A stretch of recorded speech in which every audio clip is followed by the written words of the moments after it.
I am Nicole Khalil, your host of the This Is Woman's Work podcast, where we're redefining what it means, what it looks and feels like to be doing woman's work in the world today.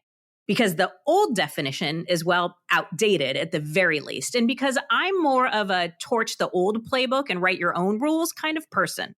And for many women today, their choice is marriage, kids, homemaking, and mom and wife are all the titles they want and need.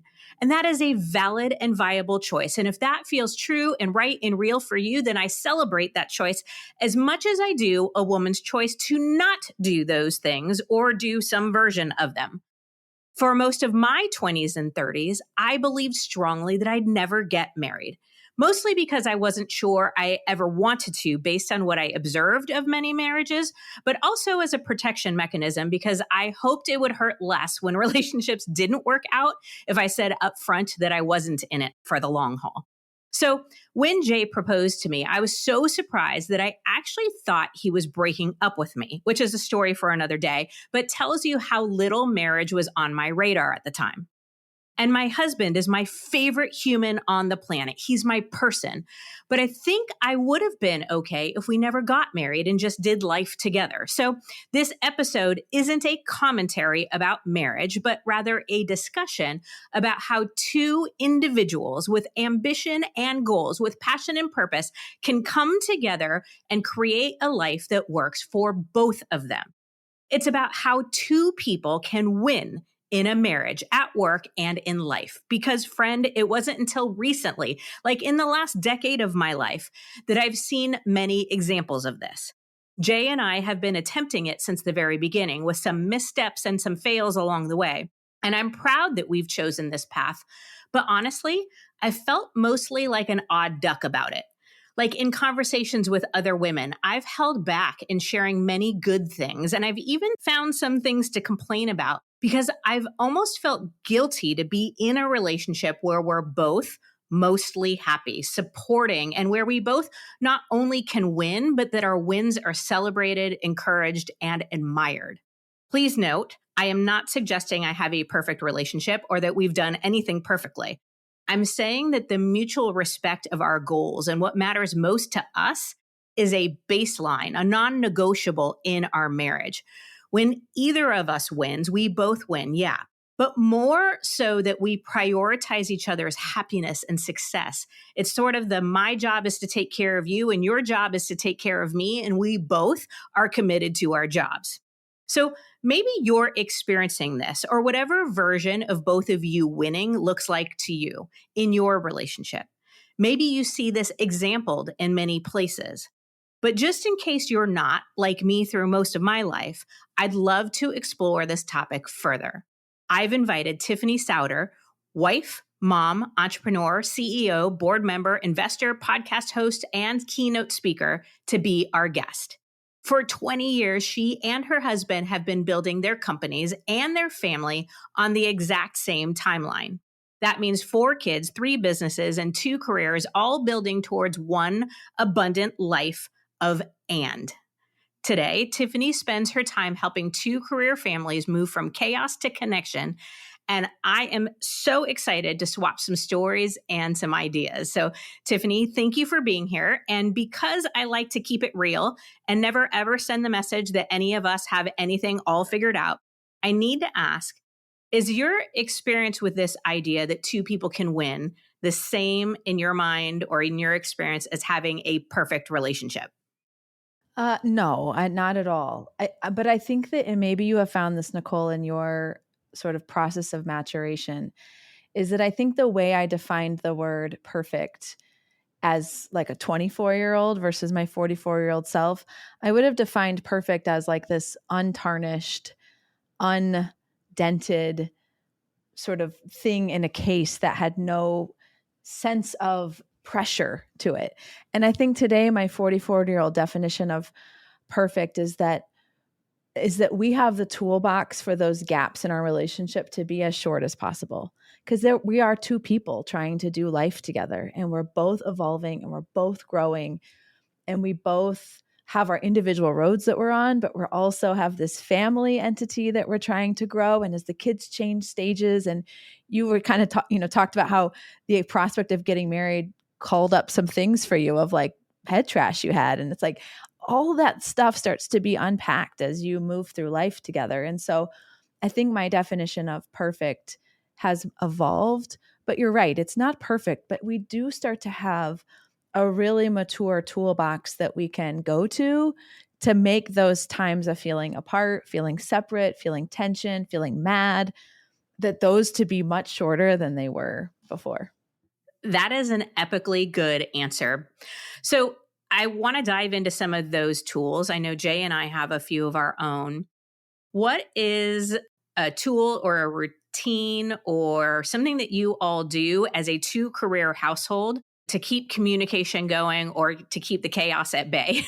Yeah. I'll give like a maybe 90-second backdrop of all the things that I'm going to talk about were birthed from my own train wreck moment where I was all of those things that you said. I started my agency when I was 25 years old. My husband is an Ivy League athlete. So, we're like all of this stuff, like young ambition coming together. And when it's like the two of you, it's kind of like works. Everybody's rowing hard. You both have big, ambitious expectations of life. And then as time went on and our jobs got bigger, they required travel. We had people reporting to us. We had boards that we had joined. We added 4 kids to the mix. Like, and they started school and like just all of this stuff started piling on. And it got to this place where I was like, this is wholly unsustainable. All of the things that I have worked for suddenly feel like this reactive prison that I'm living in. And all I'm doing is like barking at people, orders, and can you pick this up? And like, oh my word, are you serious? Like nobody else can think of something for dinner tonight. Like, am I really folding another load of laundry? Like, can you not see that this meeting starts at 7 a.m. tomorrow and I need to get this agenda done? Like, the way I felt inside was like, this is not who I am. How am I just acting in this place that feels so reactive and responsive and like just barking?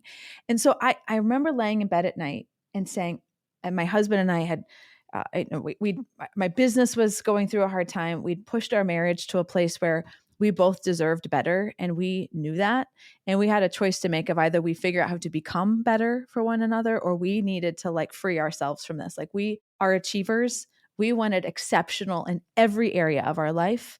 And we were not doing that or being that for one another. And so we had to acknowledge that and figure that out. And the way that I was showing up for my kids, it wasn't that I was absent, but it felt like a roller coaster. Like seasons, I was like, I'm super here. And then I'm like, oh my word, I'm not. And then I was like kind of trying to figure out this whole guilt thing. And I just felt so unsettled about everything in my life.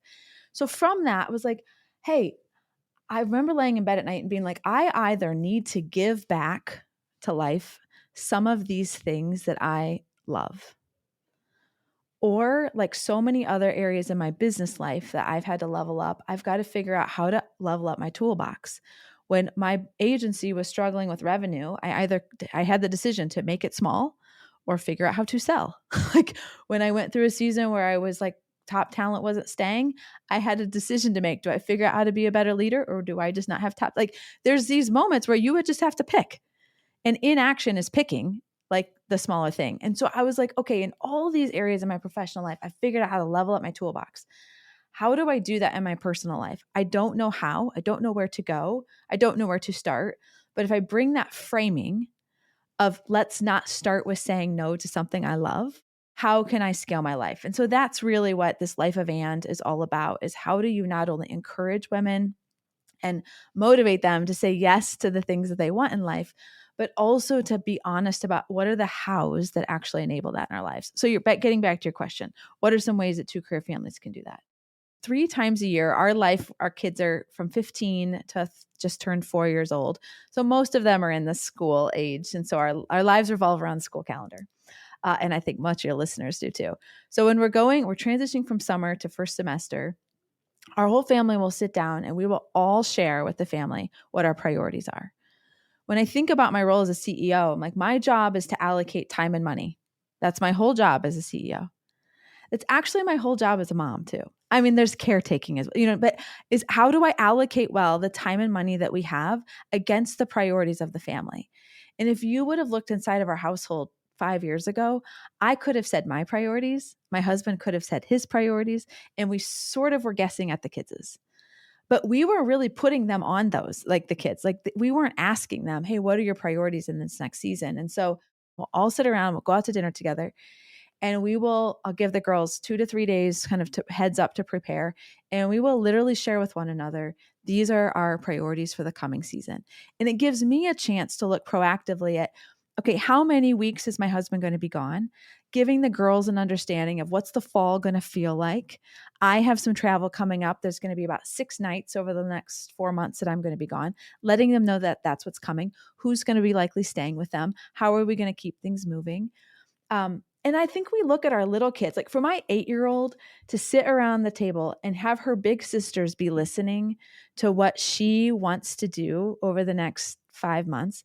And it's things like, I want to play with Lucy 3 times out of school, or I want my sisters to jump on the trampoline with me. Like, it's not big stuff, but it allows me as a mom to say, okay, I'm able to take in and hear everybody's priorities. I now am just an agent of those things. And we can start to figure out, how do we be a team through this next season of life, and everybody understand what's going to be required of us. And so my big girls will step up and say, hey, if dad's going to be gone a lot in September, I could make dinner on the nights that I don't have practice.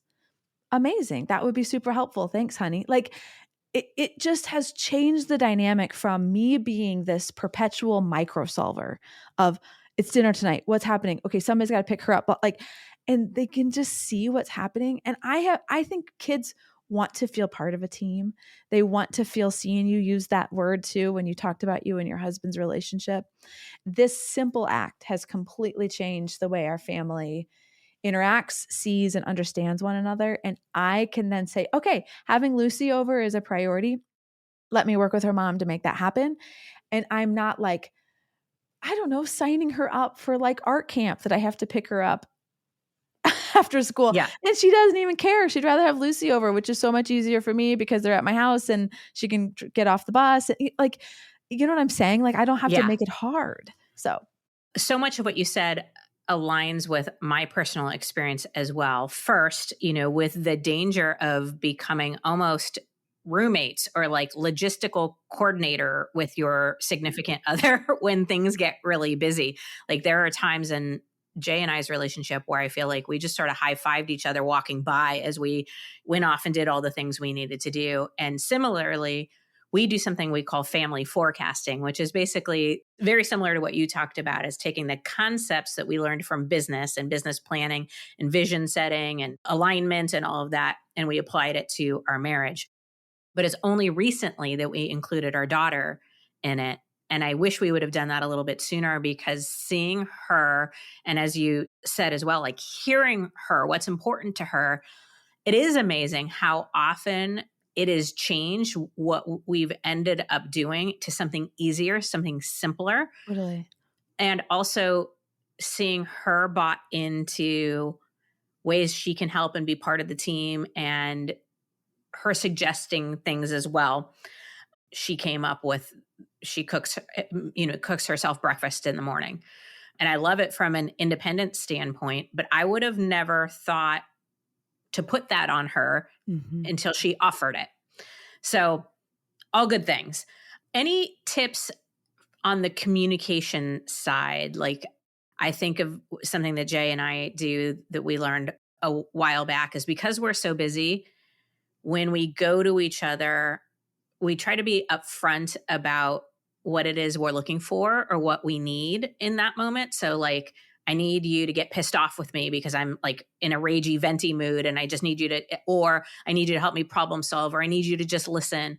That's really helped us. I wish I were better at it, knowing that to do that and actually doing it. Sometimes don't line up, but I think that's been really helpful. Any tips on your end for communicating when things maybe aren't working, or when you're having feelings about something, or whatever? One of the things my husband and I were taught in marriage counseling that has really served us well is asking your partner when a good time would be to have this conversation, whatever it is. Hey, I need to have a difficult conversation with you, or hey, I've got some things on my heart about our relationship. Can you let me know when a good time would be to have that conversation? And that way you're both in the state of mind of like, hey, this could be a while.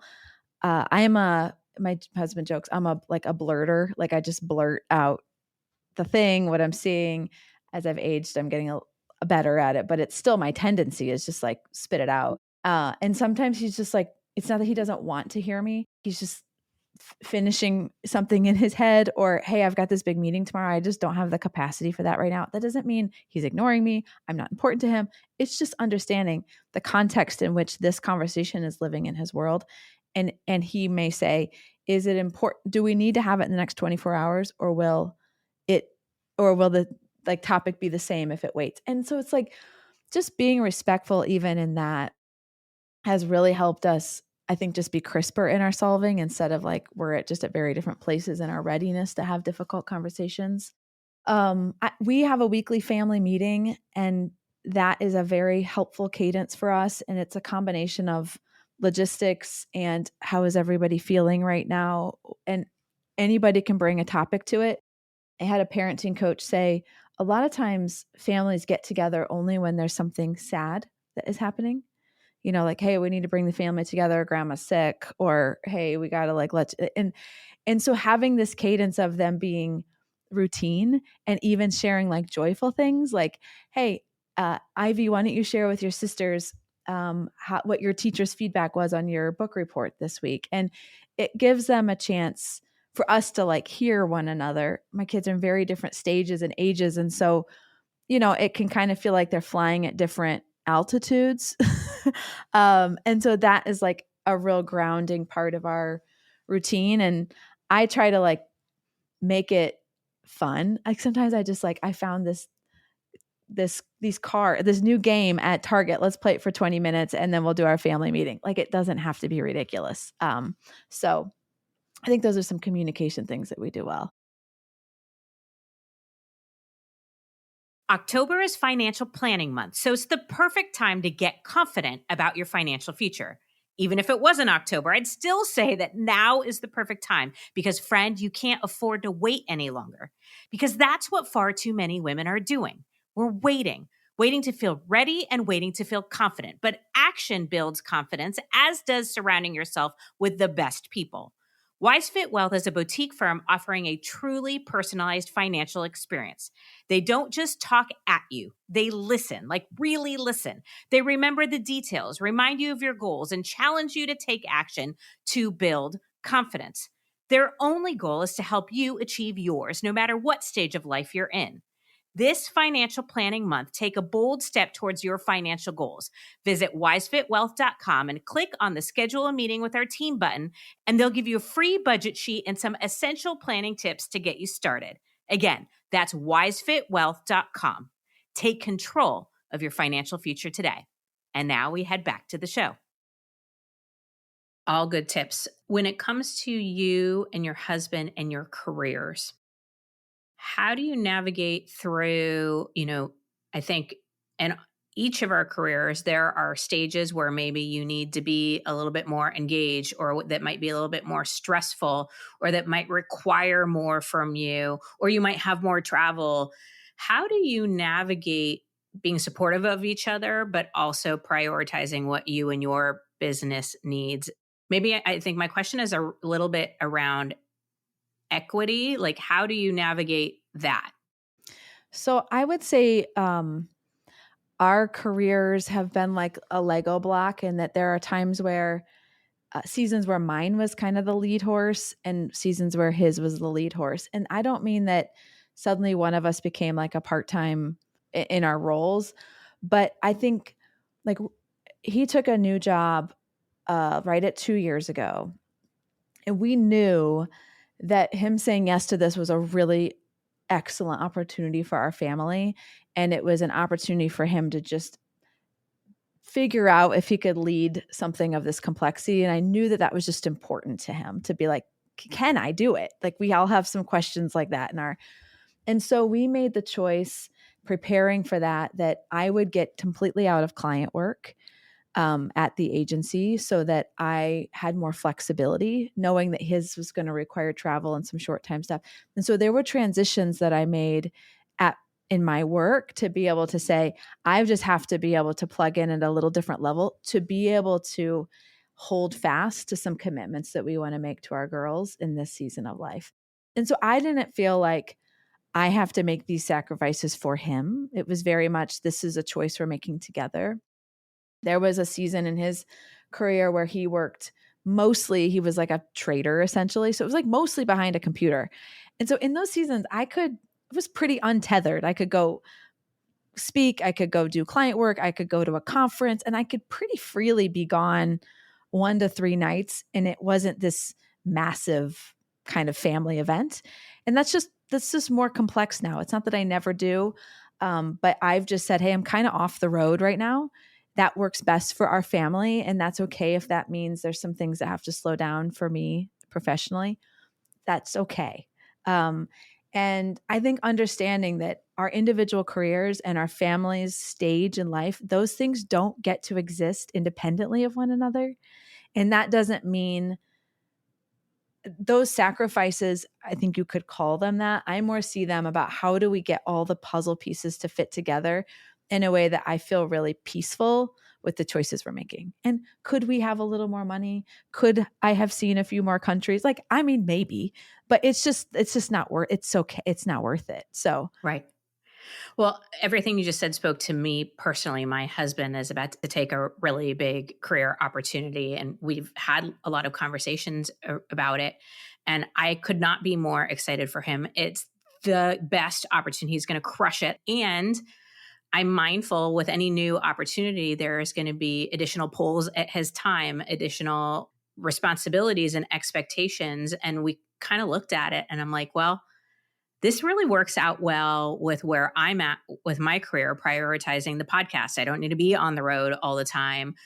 JJ's kind of at an age of blossoming independence. So, it's not the same as like, I need to be with her every minute. Like when she was 1 years old, now she's 10, she can get off the bus herself. She can let herself in, start homework, all of those things. But what I think sparked into my head as you were talking is it not being one-sided, that this has happened on both sides and we've made the decision in both directions based on current reality. And as you said, the puzzle pieces coming together. And in some of those times, my work or my goals were at the forefront. And at some of those times it's been his and vice versa.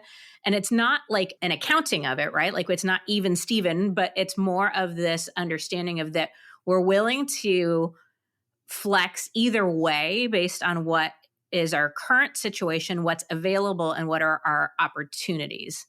Any thoughts or reactions to anything I just said? well, I think that's right. One other thing I would add is, I really asked him, and as your husband's taking this new role, and as he was, I was like, what support do you need from me? And one of the things we started looking at is we have one of our daughters is in travel sports, which if you say the words travel sports and you have a kid in that, you know what that means. You're just gone a lot.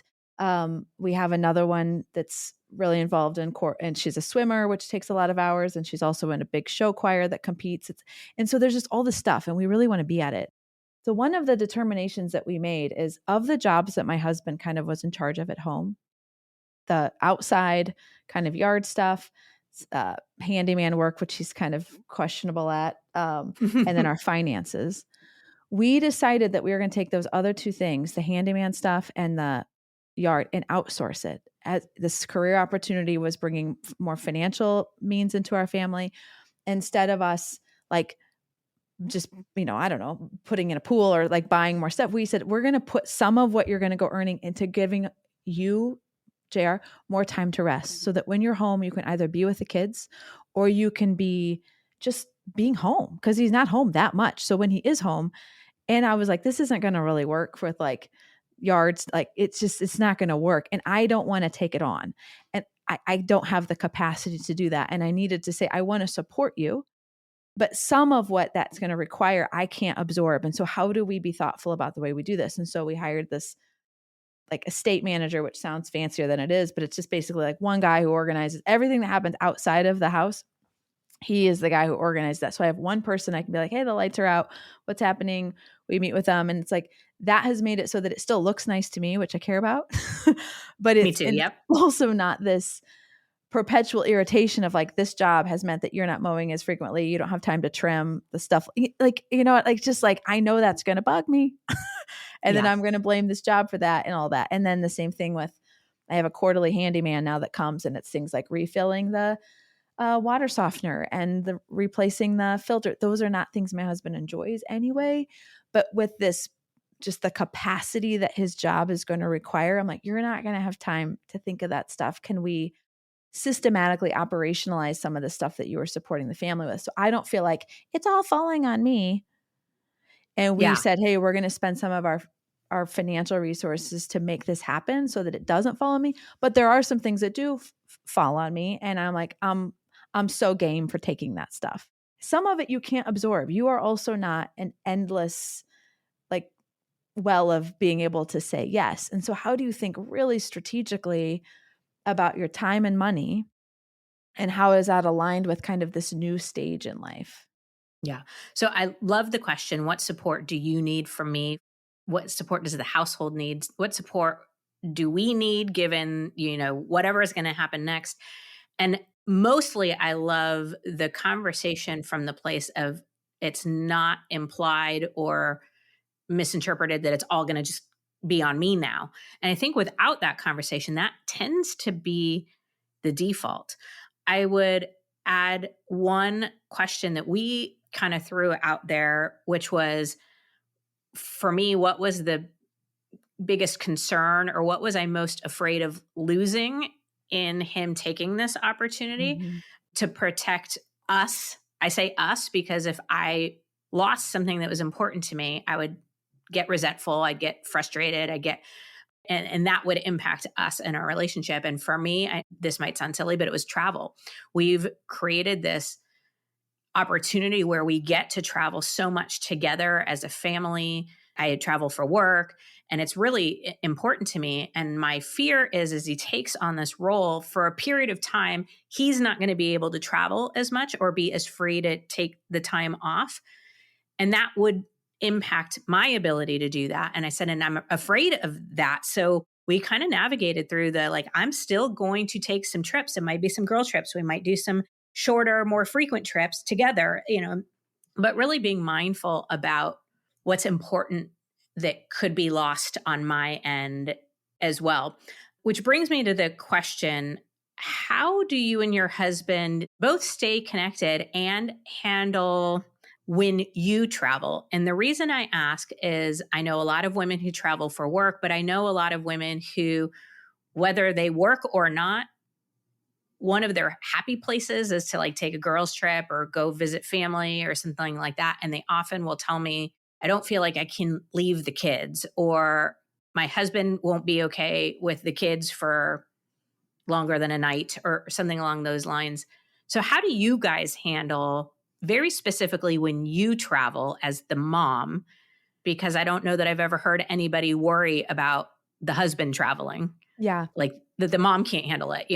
Well, I think if I were asked, if someone were saying across from me, I don't feel like I can travel because the kids won't be okay, my husband can't do it, I would just first ask, is that true?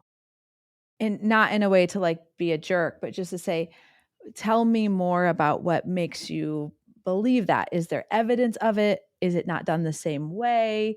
Is it that the kids won't eat organic vegetable? Like, is it that like logistically it like literally can't work without two drivers? Like, help me understand, is that true?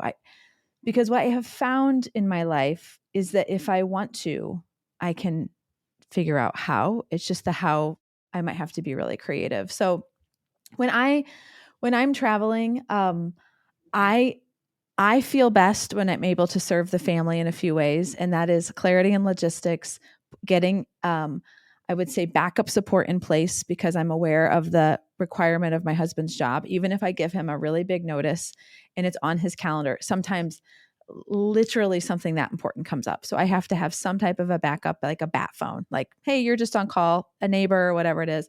And the third is food. It's my love language to my family. I love to cook. We love to eat. I usually have food lined up and decided so that that friction doesn't exist. And so I print out the calendar just like we would in a family meeting. We would go through it in a little bit more detail if I'm not going to be there.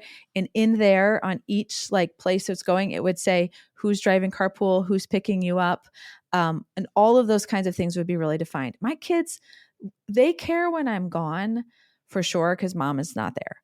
But the things that make them feel like this isn't that bad is when they get home from practice and they're freaking starving and there's something and they open up the fridge, they're like, oh my word, I can heat up an enchilada. This is amazing. Like those are the places where it just, me being gone doesn't, it feels like, oh, this is great. And the other is when they don't know who's picking them up.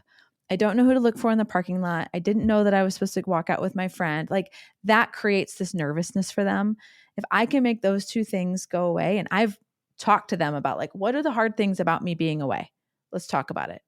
Okay, yeah, I can't put you to bed, but if we're 8 nights a year, is that fine? And they're like, yeah, that's fine. So I like to quantify things. I like to really get to like, let's talk about the attributes of me being gone that makes it feel uncomfortable. And I want to try to fill those holes in for you guys as a family. So yeah, is it a little bit more work? For sure. I'm in the habit of, if I'm going to make dinner, I usually make two. I make one and I freeze one. So when I leave, I don't have to like stay up till midnight making meatballs. It's literally like, hey, I've defrosted these things. They're easy to make. Here's some pasta, throw it in the water. So that's how I prepare. And I just don't absorb. There's always seasons like my 4-year-old, like, Mom, I don't want you to be gone. It's like, I know, honey. It like literally, you are so fine. Your sisters are Yeah. here. There's so many people that love you. I just don't absorb it. It's okay. It is okay that I need to go be a whole human all by myself and go do some things and expand my mind and meet some people and do some stuff. And it is okay that it is not going to be perfect for you for the next 72 hours. And you are 100% safe and 100% loved. And you are actually probably going to have a great time. It's just the prospect of me leaving kind of makes you sad. Once I've understood what is the stuff, we kind of put that in place. We get better at it each time. I think sometimes we can absorb a little too much of that as a mom. And it's just sometimes okay.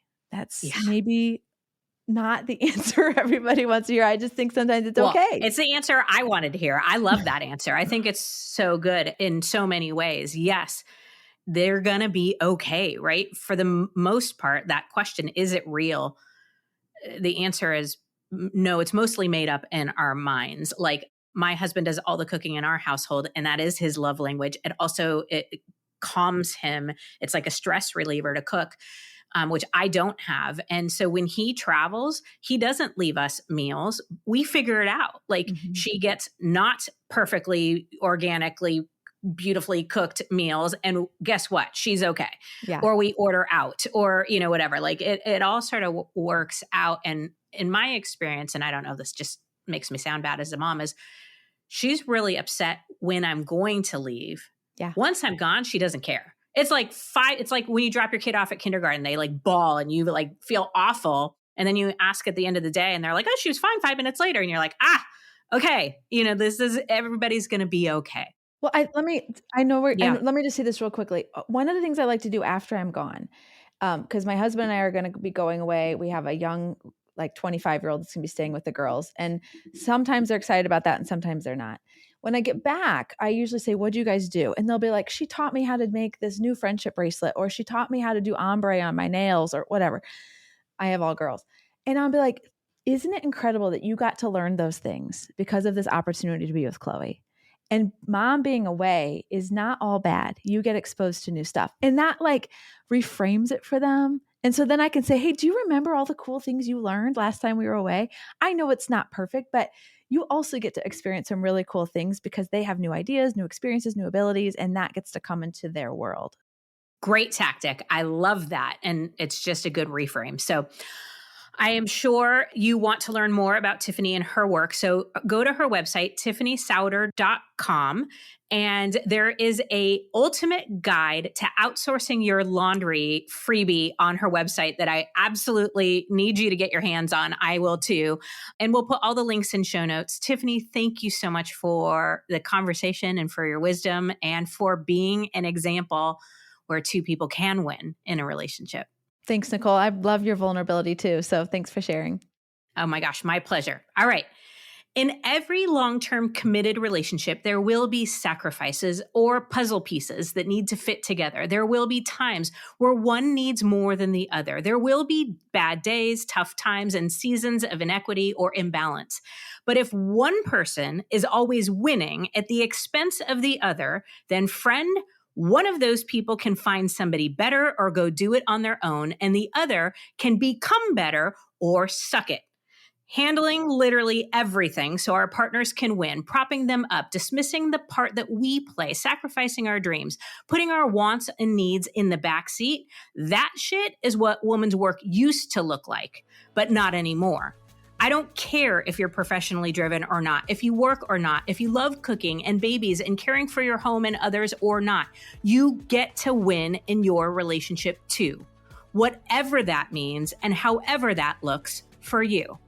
First and foremost, you can win. Then two can win. And that, my friend, is fucking woman's work.